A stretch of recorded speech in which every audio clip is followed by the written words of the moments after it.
Quarter মানে তাদের অফিসের দরজা জানালা এবং ইলেকট্রিক অ্যাপ্লায়েন্স যা ছিল সবগুলো নিয়ে গেছে এবং কিছু চেয়ার নিয়ে গেছে।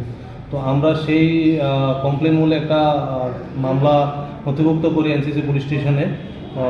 সেই নথিভুক্ত করার সাথে সাথেই OC Abhaynagar Joynal Hossain, sub inspector of police, ওনাকে তদন্ত দেওয়া হয়। তো উনি তদন্তে নেমে প্রথমত দুজনকে অ্যারেস্ট করেন, দুজন বিপ্লব দেববর্মা এবং রাজু ভৌমিক। এই দুজনকে অ্যারেস্ট করার পর জিজ্ঞাসাবাদে আমরা এখনও পর্যন্ত 8টা স্টিল আলমিরা, 7টা দরজা, কাঠের দরজা এবং উইন্ডো 4টা, গিজার 1টা, চেয়ার 4টা আমরা রিকভারি করতে সক্ষম হয়েছি।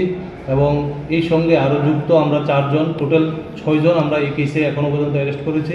আমরা পুরো প্রসেসটা এক্সিকিউটিভ ম্যাজিস্ট্রেটের সামনে সব জিনিসগুলো আমরা রিকভারি করেছি।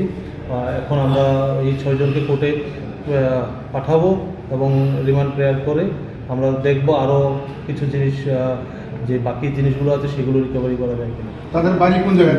তাদেরকে কতদিনের রিমান্ড চাওয়া হবে? তাদেরকে আমরা রিমান্ড চাবো। তাদের বাড়ি ম্যাক্সিমামই শ্যামলীবাজার এরিয়াতে এবং খেজুরবাগান এরিয়াতে, সবাই অ্যাডজেসেন্ট। তো তাদেরকে আমরা আজকে কোর্টে পাঠিয়ে তাদেরকে রিমান্ড। আচ্ছা, যাদেরকে আটক করা হয়েছে তাদের বিরুদ্ধে আগের কোনো চুরির মামলা আছে কি, বা তারা এদের সাথে কোনো যুক্ত আছে না এর আগে? তাদের বিরুদ্ধে স্পেসিফিক কয়েকজনের বিরুদ্ধে মামলা ছিল, 6 জনের সবার বিরুদ্ধে না। তারপরও তারা এলাকাতে সেরকম রিপোর্টেড না, কিন্তু ড্রাগ এডিক্টেডও আছে। তো আমরা সেই সংবাদের ভিত্তিতে আমরা ওদেরকে ডিটেন করেছিলাম। প্রথম 2 জন, ওদেরকে জিজ্ঞাসাবাদ করে বাকিদের আমরা ডিটেন করতে সক্ষম হয়েছি এবং জিনিসগুলো আমরা রিকভারি করতে সক্ষম হয়েছি। তাদেরকে কোথায় থেকে আটক করেছেন এবং তাদের বাড়ি কোথায়? তাদের ম্যাক্সিমামই শ্যামলীবাজার এবং খেজুরবাগান এরিয়ার লোক।